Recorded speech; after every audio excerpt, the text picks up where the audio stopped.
So we come to energy then.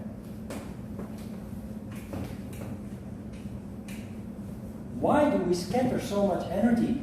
Why is our subconscious functioning so dominant, in fact, determining our destiny? So what is energy?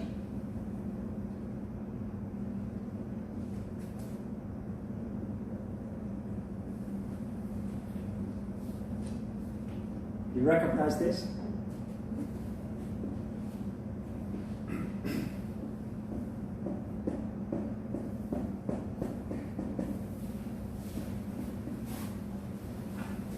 Yin and Yang. Is that yoga? Actually, it's not, it's Chinese. But everybody knows Yin and Yang. It's symbolism. Symbolism that people think is intriguing or just pretty. So we make jewelry, earrings with yin yang, or necklace with yin yang, or tattoo with yin yang. But what does it mean? Is it just a decoration? No. In philosophy, in yoga, or any other philosophy, there is no decoration. Everything has a deep meaning. This too. This is the model of a human being, symbolically.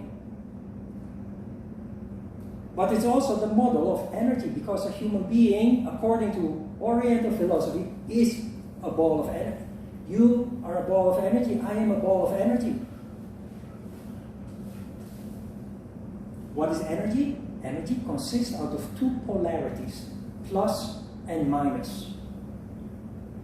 Dark and light, feminine and masculine.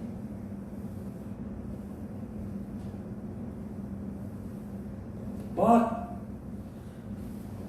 the light side has a dark eye.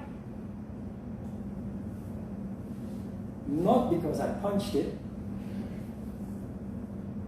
The dark side has a white eye. You think that is just decoration. Makes it look nice. No, there is no decoration. It means that each of the polarities contains the characteristics of the other. That means that when looking in the mirror, I may look like a man, but I have feminine characteristics. If only I allow them to. Because many men are scared of feminine characteristics. So they act like tough guy. I don't.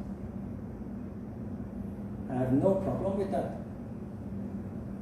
It also means that as a woman, you have also masculine characteristics.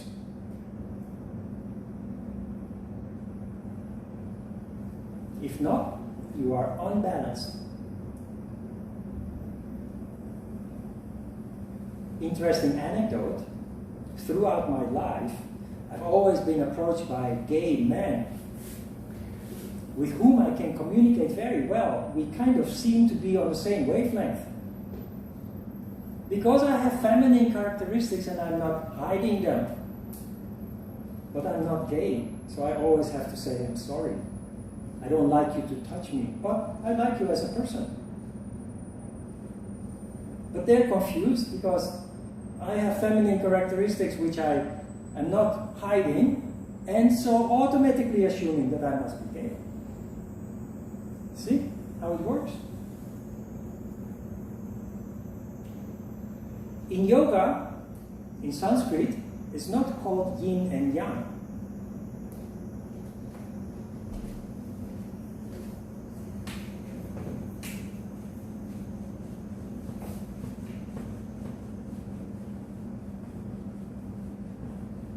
Anybody knows what it's called in Sanskrit?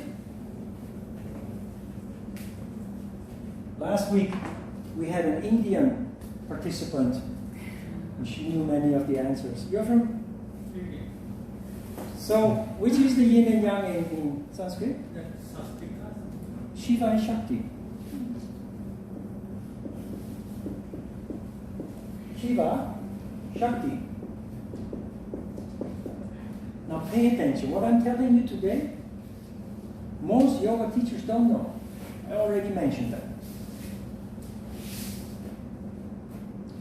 Shiva, who is Shiva?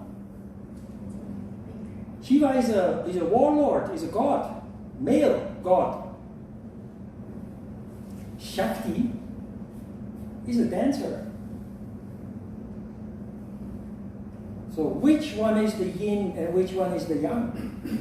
Which one is the feminine energy and which one is the masculine energy? Indian people know. Most yoga teachers don't know. And people often ask me, Ron, what book should I read about yoga? And I said, I don't know. Most books are full of nonsense. Why? Because they always get it wrong with Shiva and Shakti.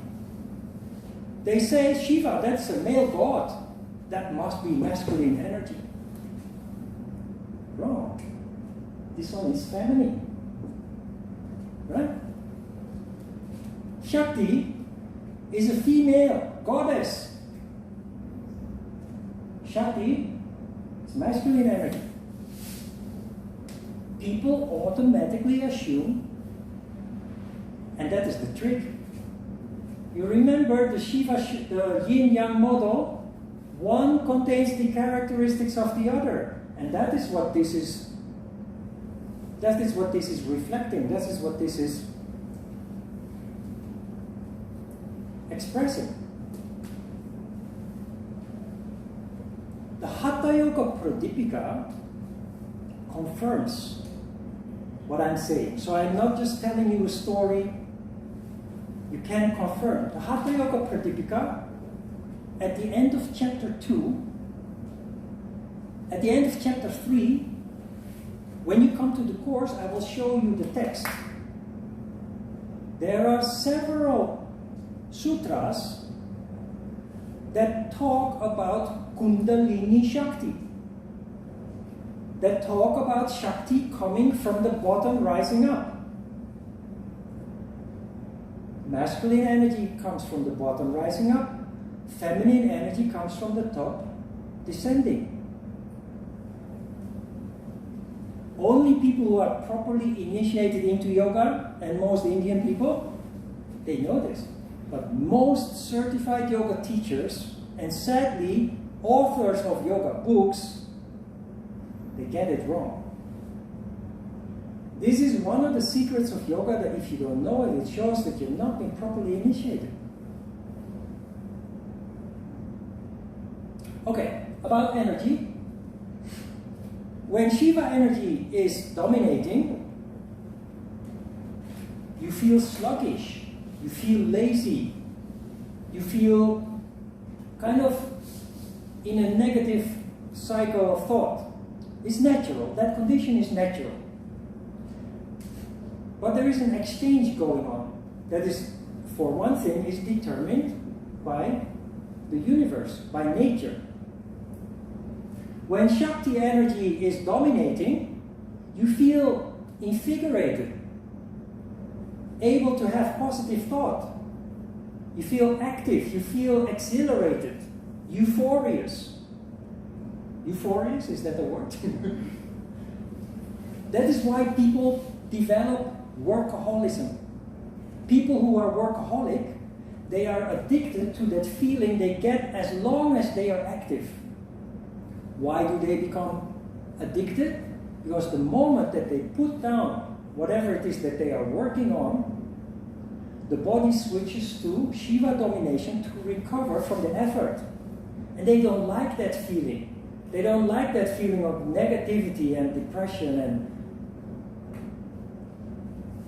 so they quickly go back to being active again.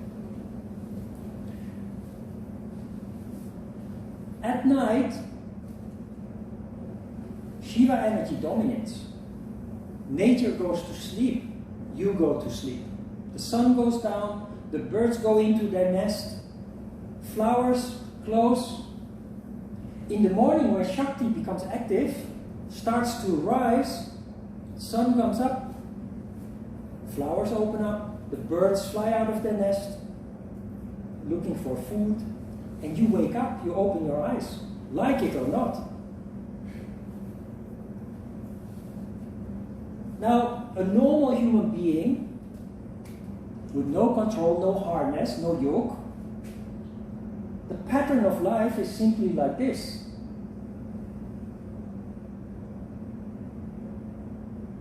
Up and down. Shiva dominating, Shakti dominating, Shiva dominating, Shakti dominating. Active, passive, active, passive.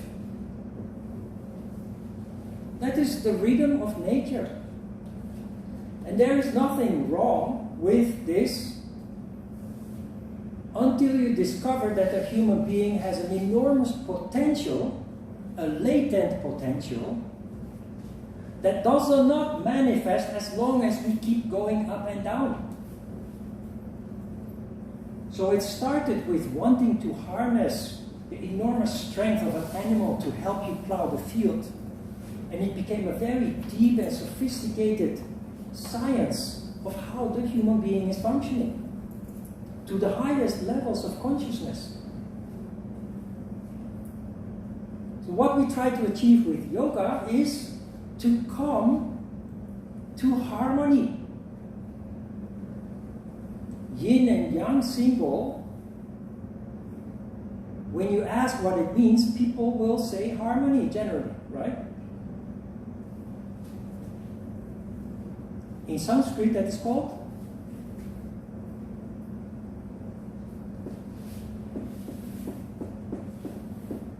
sattva.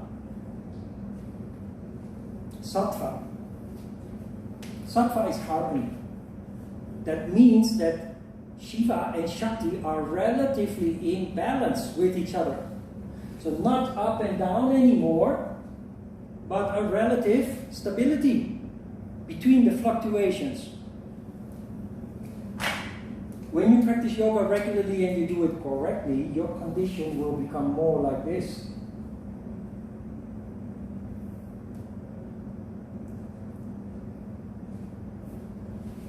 You are more and more in sattva.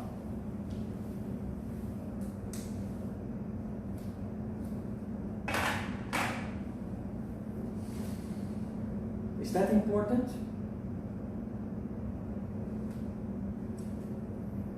When energy is harnessed, when you practice yoga correctly and you bring a balance between Shiva and Shakti, very naturally, energy starts to rise. And it increases intellect, but it opens a quality that many people are lacking. The intellect is located in the 6th chakra from the bottom, Ajna chakra, but there is a 7th chakra, the crown chakra. That is the highest level of consciousness. In most people, the crown chakra is dormant. The crown chakra is the location of what we call royal characteristics. That is where the word Raja Yoga comes from. Royal characteristics. What are royal characteristics? Wisdom, intuition, vision, deep insight. So that's away from your lower emotions, desires, fears, doubts, and worries. Ego.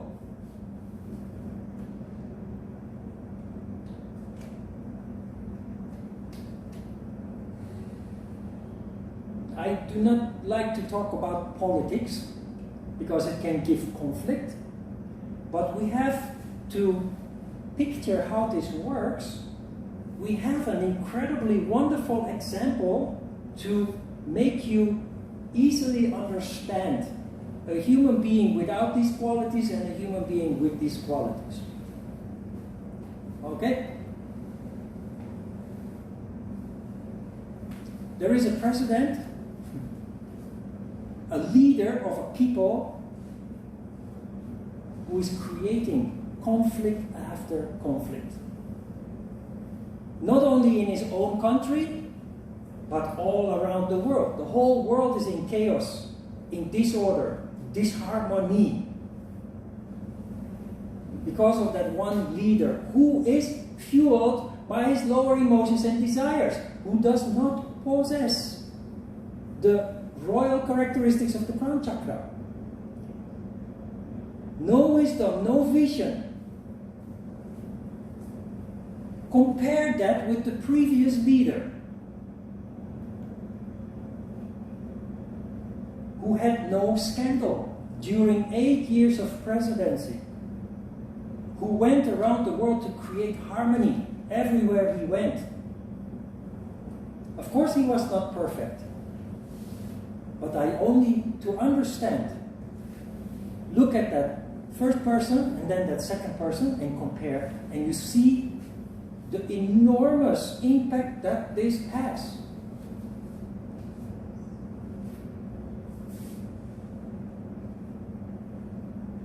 Every person, you may never become a president, I will never become a president,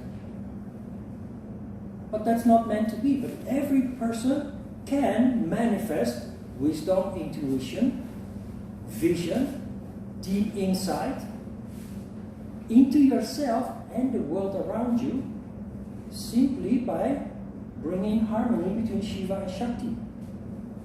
This is a long story, and I always try to tell the whole course of 40 classes within this workshop. Of course, that's not possible. Sometimes you get a headache.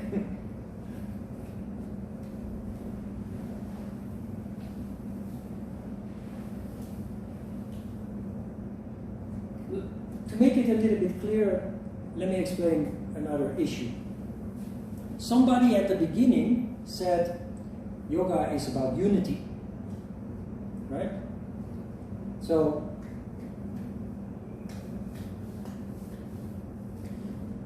most of you have practiced yoga with a teacher, and most people recognize this. They put you in a warrior pose, and they don't do it themselves. They walk around with their hands on their back. And while you are shaking and sweating, they say, connect your body, your mind, and your soul. And they sound very mysterious.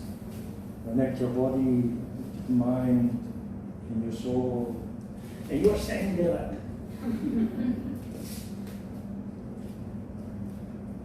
Can you connect your body with your mind and your soul? Yes, you can. The question is, how do you do that? If I would take a yoga class and my teacher would say something funny like that, after the class I would go to my teacher and say, hey teacher, how do I connect my body and my mind and my soul? If you do that, they either tell you something that leaves you with more questions, or they get angry at you for challenging them because they don't know the answer. How do you connect your body and your mind and your soul? It's so simple that you won't believe it. It's so simple that you won't believe it. It's about sattva. How do you bring about sattva? By practicing yoga correctly. Look.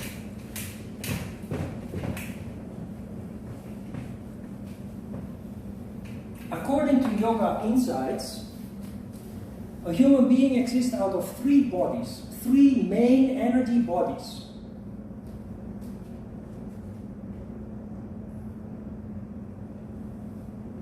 That's the physical body.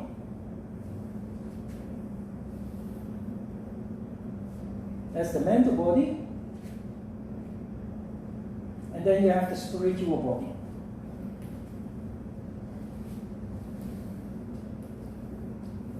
The spiritual body is the crown chakra, the location of wisdom, intuition, deep insight, very great intellect, intelligence. That is here, located here. The old yogis from the ancient past came to the insight that this energy body is not functioning as long as there is disharmony between the physical and the mental body. So connect your body with your mind and your soul. You can, if you practice yoga correctly. Most human beings, well, times are changing because of all the conveniences of life. Many human beings are either physically centered or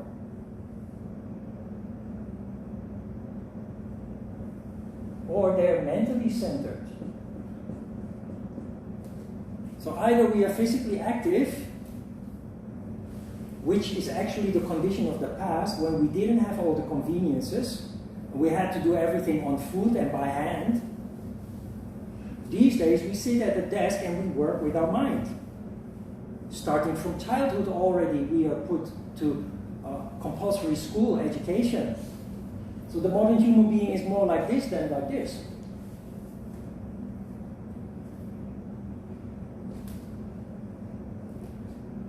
Ancient people, physically very healthy and strong, but no intellect. The modern human being, intellectually very strong, but the physical body is getting really weak these days. I had parents come to my yoga class. I had 2 studios in the biggest gym in Korea, 5,000 pyong. So people come for all kinds of exercise. I had parents come to my class with their child, 14, 15, 16 years old. Teacher, can you practice yoga with my child? So, why? Yeah, they're sick, hurt. The doctor sent us here. So this is what happens. Children don't move anymore. When I was a child, I would go to school. We didn't get any homework. After school, I would play outside. Ride a bicycle, climb a tree, run around the neighborhood and other neighborhoods. Modern children go home and they grab a computer. Watch TV, play computer games, internet, social media. Children don't move anymore. The body becomes very weak. Parents do not understand why the child is complaining, so naturally you go to the hospital. And the doctor says, you're at the wrong address here. There's nothing wrong with your child, but your child needs to move. Buy a bicycle, take them to the riverside. Go to the gym, take a membership, and let them work out. But a child is a child. You cannot force a child to do something that doesn't feel pleasant. And if your body is in a very bad condition and your mom brings you to the gym to do exercise, you say, oh, my leg hurt, oh, my back hurt, oh, my shoulder hurt. And your mom says, it's good for you. Try again. And you say, no, I don't want to do this anymore. So then you pay a lot of money for a private teacher. PT. Same result. Then you try another class. And finally they say, okay, we tried everything, let's try yoga, because that is easy, they think. They always come once and they never come back. Why? It hurts if your body is in a bad condition. That is here. So there's no harmony. Try to imagine a 15-year-old child that is already so weak. Try to imagine the child at the age of 60. It is in your younger years that you lay the foundation for a healthy old age. If your body is already weak, it will never catch up anymore. If you practice yoga correctly, you create harmony between yin and yang, or Shiva and Shakti, which is called sattva. That condition is called sattva. You're physically active, but in a very special way. In a controlled way. You're physically active. But you're active in such a way that you have to involve your mind. You have to concentrate on what you're doing. Go to any gym, I've seen it every day when I had my studios there, and you see people on the Nordic walk, or the cycle, or the treadmill, and they are not busy with their body. They are watching TV. They're having a newspaper. They're using their smartphone to access all kinds of information. In the meantime, they're torturing their body, not paying attention to what they feel and what their body is doing. Of course, always better to exercise than no exercise, don't get me wrong. But when you practice yoga correctly, you cannot watch TV. You fall down. When you do a tree pose, for example, and you watch TV or you play music, you fall down. You lose your balance. Practice yoga correctly, which means standing still, means that you have to focus mentally. And this is already where the mind and the body start to connect. It is this simple. And you get a bonus when the mind and the body connect, because harmony is occurring. Something special happens. The crown chakra opens up. And gradually you develop intuition, wisdom, deep insight, understanding of complex issues, including yourself, your subconscious functioning, emotions and desires, and the complexity of the world around you. It's all here. You know, there are people, they have 3 degrees. And yet when you talk with them, you think, there's no common sense here.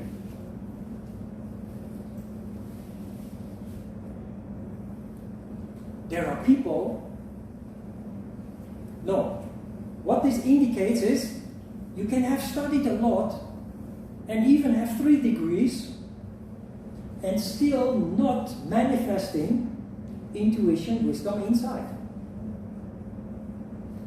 I have met people in the street, in the park, in Holland, in Korea, who cannot read or write. Illiterate people, had no education. And yet when you talk with them, your jaw drops from the wisdom that they are spouting. That shows that wisdom does not come from books, not from education. Education can lay a foundation, don't get me wrong. But if you don't activate, manifest the 3rd level of consciousness, you'll never possess wisdom, insight, intuition.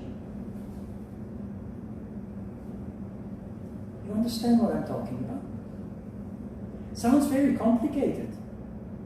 It is not. All you have to do is practice yoga correctly.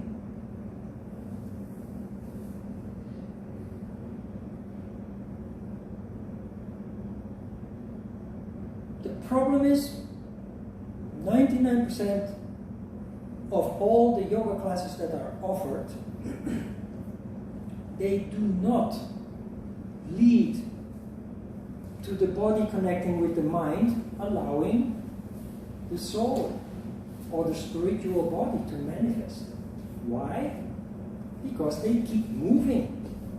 They keep intact the fluctuation between Shiva and Shakti, the disharmony.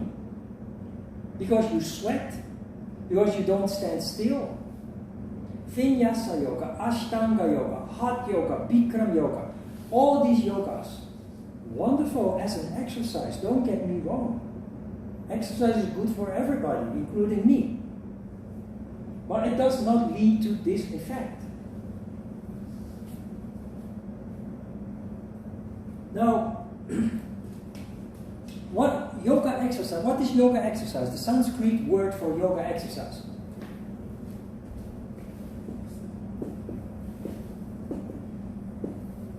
Right?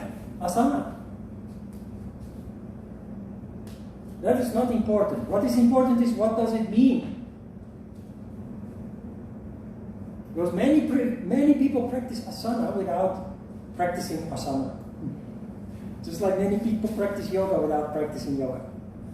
Remember, yoga means control. Asana means literally standing still. It doesn't mean flow. It doesn't mean movement. Asana means standing still.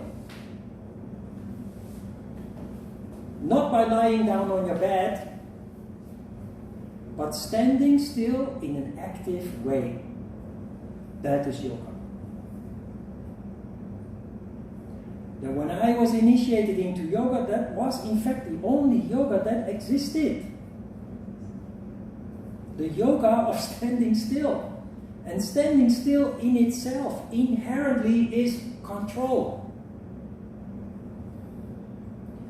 Why is all the popular commercialized yoga not containing standing still? Because the teachers are not able to explain it. So the people think, wow, this is so boring, standing still, so boring.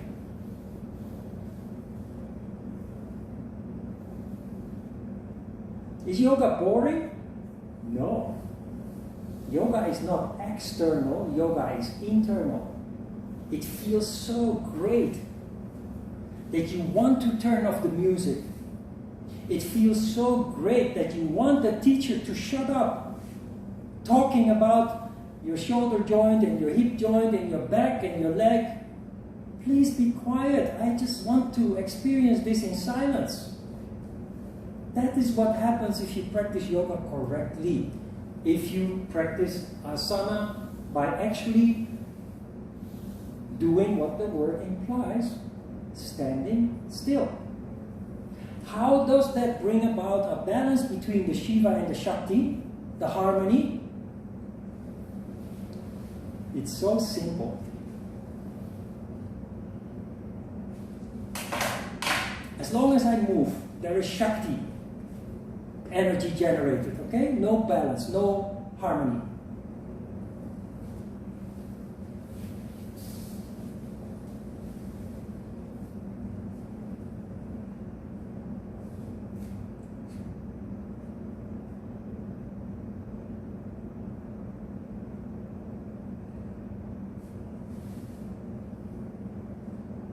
What am I doing?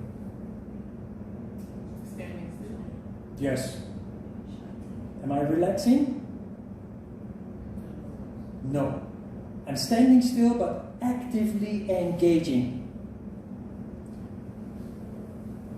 All of you who have done yoga with other teachers, you remember that your teacher said, relax.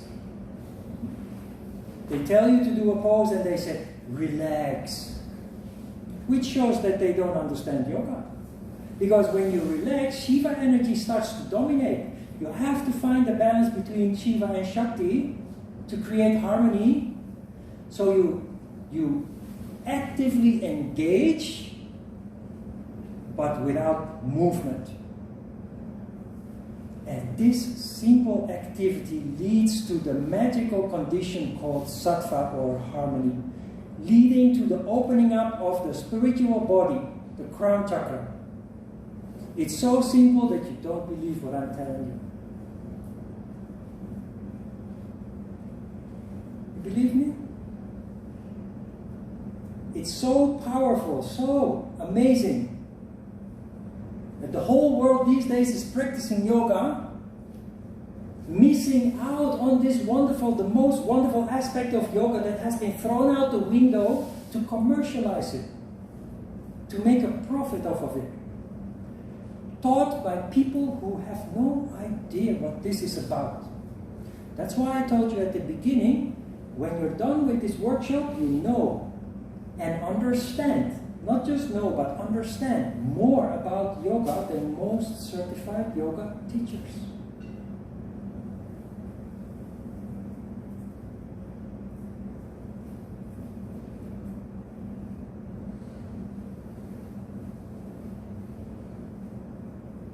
Why are you here?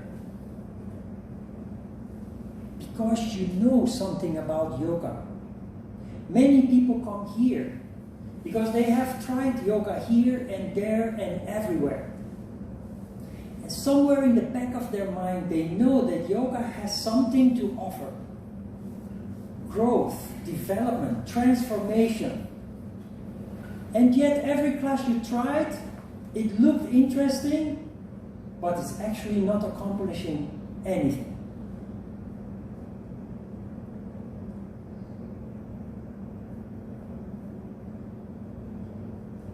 Right? I fell in love with yoga. I became addicted to yoga. The very first time that I experienced yoga. It's a very funny story. I was just a teenager.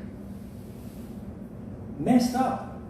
Restless, unhappy, basically messing up my life. And we were playing basketball with a coach. This coach was a very big judo sonsu, judo player, professional, scary, but passionate about young boys like me who are in danger of derailing. So we were playing basketball, and he said, "Hey guys, come here, sit down." So he told us to sit down. And he said, "One leg straight, one leg bent, then grab your foot." So we grabbed our foot and we were like, and he said, "No, stop moving. Just grab your foot and stay like that and just breathe."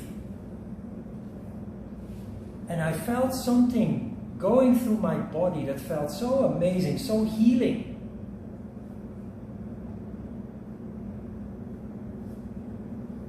Somebody said, hey coach, in Dutch of course, "Hey coach, what the hell is this?" Another rebellious teenager. "What the hell is this?" He felt it too. "Hey coach, what the hell is this?" And he said, "That's yoga, my friend. I see it before my eyes. I remember so clearly, because that is the day that my life totally changed. Through yoga, I contacted the judo coach, the basketball coach. We had a very nice conversation just recently, after more than 35 years. And he's still doing that kind of work, young people. So we did some various exercises, and when we were done, the first thing I did after taking a shower, I went to the library.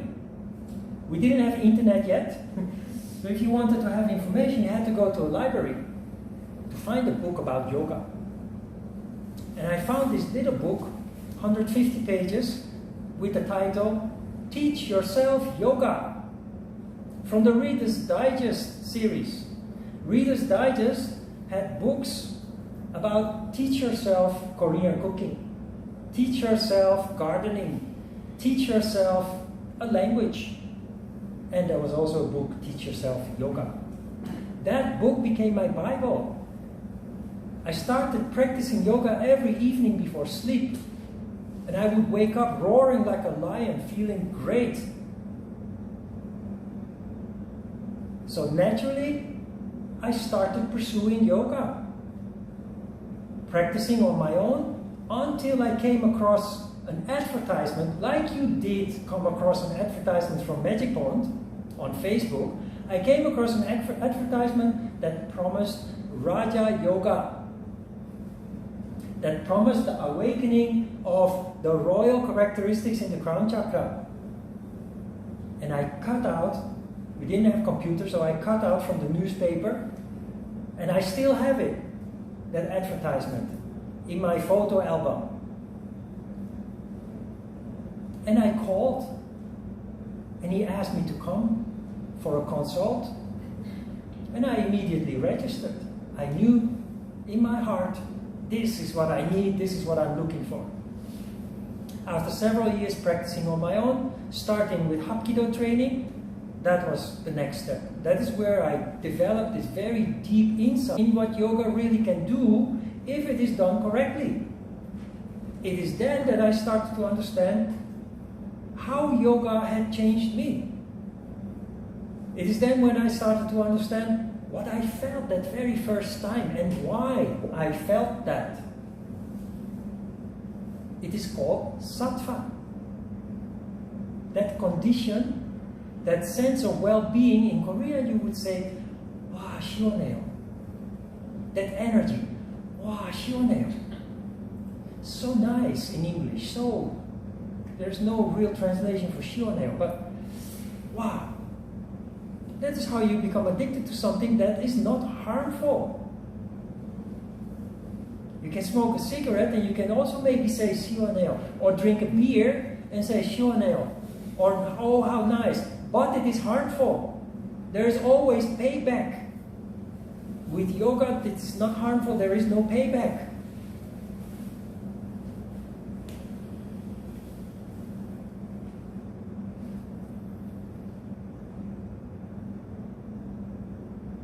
Questions?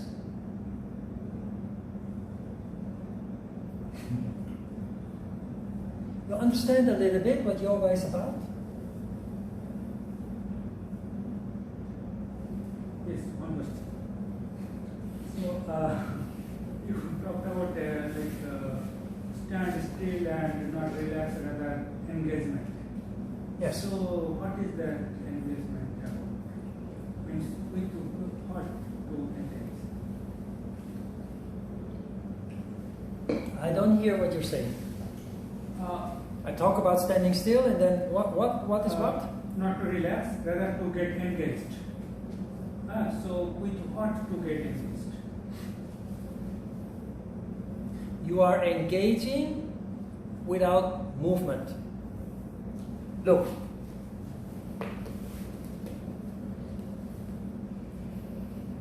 I'm not engaging. My legs are limp. My body is bent. I'm of course exaggerating. But when my teacher tells me to relax in the triangle pose, this is what I do. Okay? When I teach you to do the triangle pose, I will tell you to erect. And I feel my legs, I feel my hips, I feel my whole body erecting. I feel the energy circulating. You have to engage.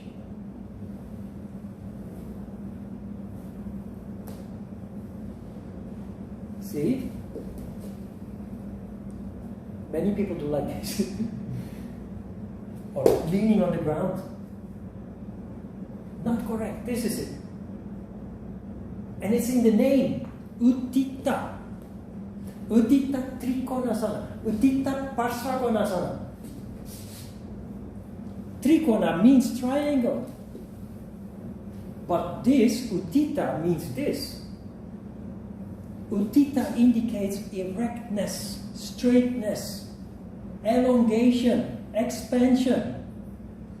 But that element is missing in most practice. But it is in the name of the exercise. And it is Trikonasana. Standing still in the triangle. But there is no standing still because we move.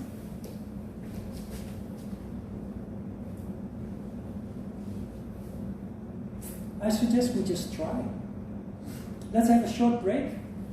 Can go to the restroom, 5 minutes, and then we'll try a little bit of asana practice in a traditional way. Okay? Unless you have more questions.